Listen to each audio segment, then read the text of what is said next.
All right. Yet another disclaimer. This, okay. Like the name of our... Yes. Yeah. Shut. Yeah. We are still working on brainstorming ideas for the video format. So if you would please sit tight and be patient with us. Yes, this is another audio review, and yes, the next one will be an audio review as well. But sooner or later, you'll get to see these bright, shining, and beautiful faces. Mine specifically, not. Yeah.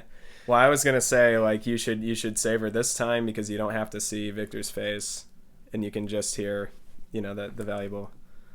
But all right, so This is violence now.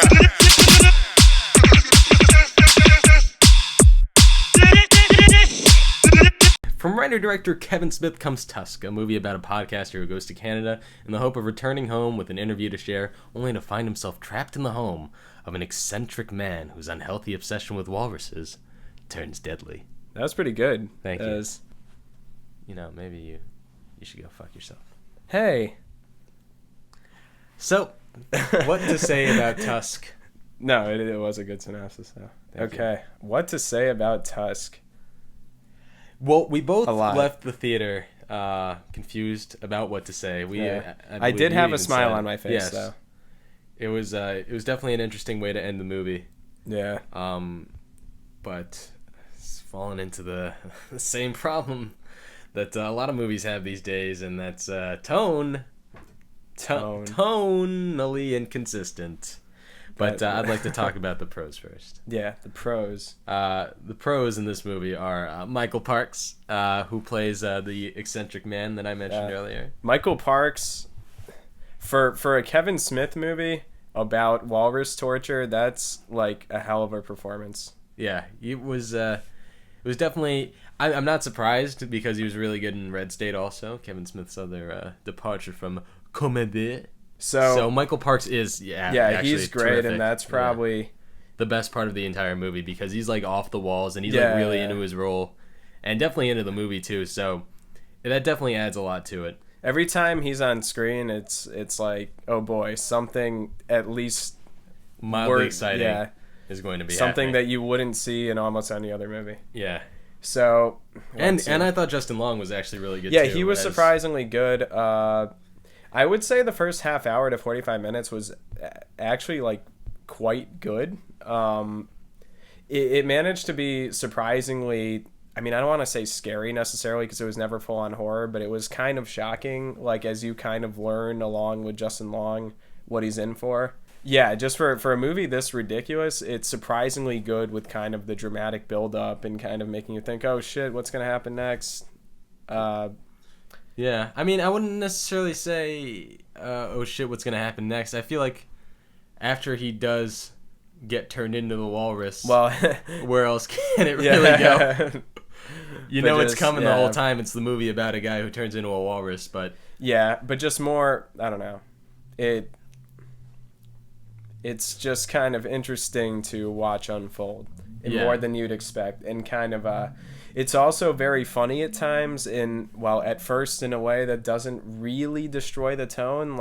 The movie is pretty normal and it's kind of like, Human Centipede-esque, and then they'll throw in some really deadpan reference to the walrus, and it's just so funny. The good news is everything we just said makes up a pretty good chunk of the movie. Oh, but Jinx, you owe me 2 sodas because I'm not buying you shit. There are other characters in the future. Yeah. One played by Haley Joel Osment as his fellow podcaster. It's Haley Joel Osment, the star of The Sixth Sense. I mean, come on, you got him. You got another big star cameo in here too, though, who really did kind of ruin a good deal of the movie because of how much he was in it for and how unfunny his character was. Yeah, it's we're not going to spoil who it is, although I'd kind of love to, but it's... Because you won't even recognize him? Yeah, we didn't recognize him until, halfway through his involvement, we were like, wait, is that him? And then we looked it up and found out it was, and for that big of an actor doing a pretty cameo-type role, it's not very good.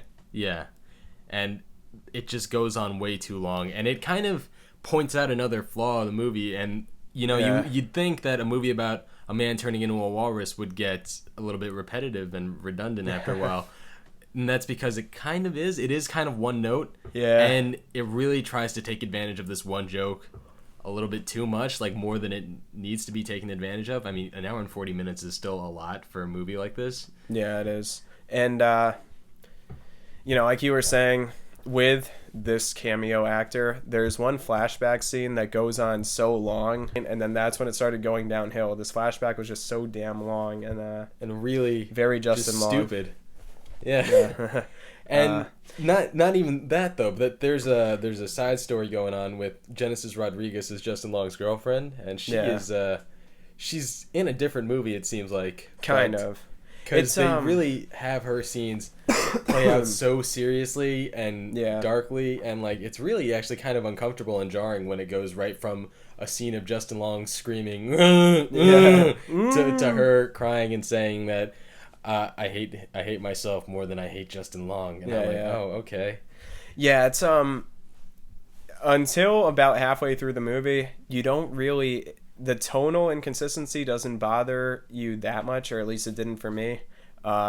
Just because there was so much going on and it was so weird and the humor kind of fit. And then once it starts getting a little more self-serious, like around the middle and with that stuff, and with the actor who we still won't name, where they also tried to throw in a lot of comedy that didn't fit, you kind of start to realize, wow, there's like 20 different tones in this movie, and only a couple of them work. There are still parts that I do really like a lot, I'm definitely going to think about a lot. Everything with Michael Parks is fantastic, I thought, and it's hard to say how seriously you're supposed to take everything when it's all said and done and the credits start rolling, because the last shot kind of feels like one big joke, like a good old, hey, that was something, huh? You like that? You laugh? You laugh real hard? Good, because we did too. And I don't know.